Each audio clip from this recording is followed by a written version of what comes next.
Hi everyone. In this video, we will solve reverse integer problem of LeetCode.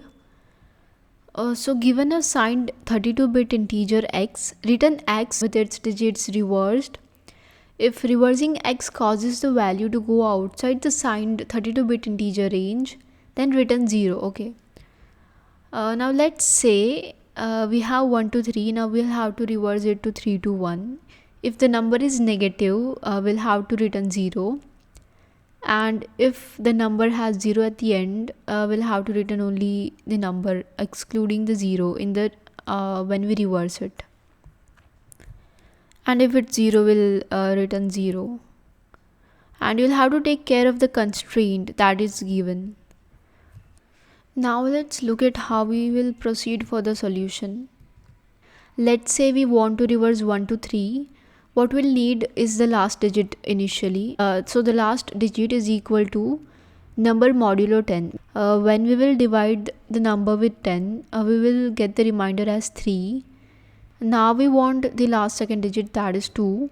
So how we'll get it? We'll remove 3 from the number. How can we do that? By dividing it with 10. So when we divide the number with 10, it will give us 12. Now we will again go to the first step, that is last digit is equal to number modulo 10. It will again give us 2, and then again the number will become a single digit and it will go on. So we will put these conditions into a loop. Let's see how we are going to do it. Basically I will be solving the problem in C++. So let's get started. Let's start writing our code. Okay, so here we will declare two variables, long int reverse number and which is equal to 0 and answer. Now we will run a for loop. Now we will run a while loop. While x is not equal to 0, reverse number is equal to reverse number into 10 plus the number we have here is x, and for the last digit we know we have to do x modulo 10, and x is equal to x upon 10. So now we will store the value of reverse number in the variable answer.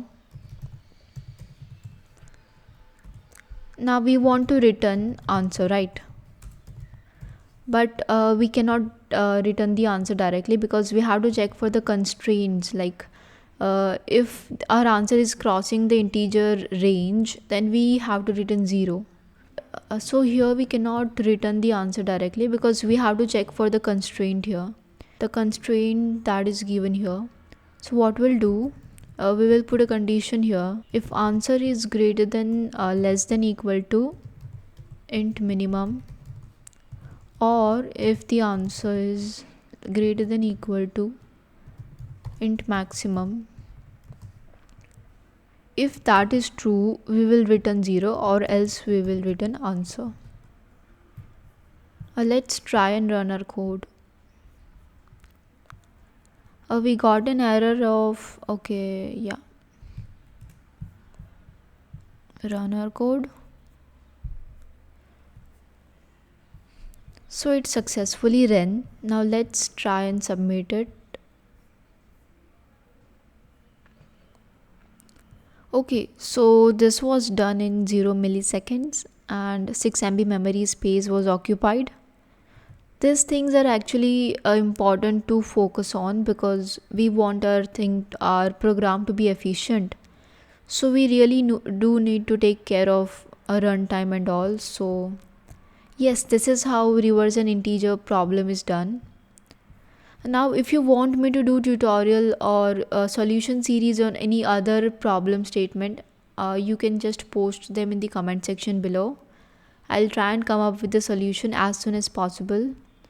So yes, that's it for this video. Thank you.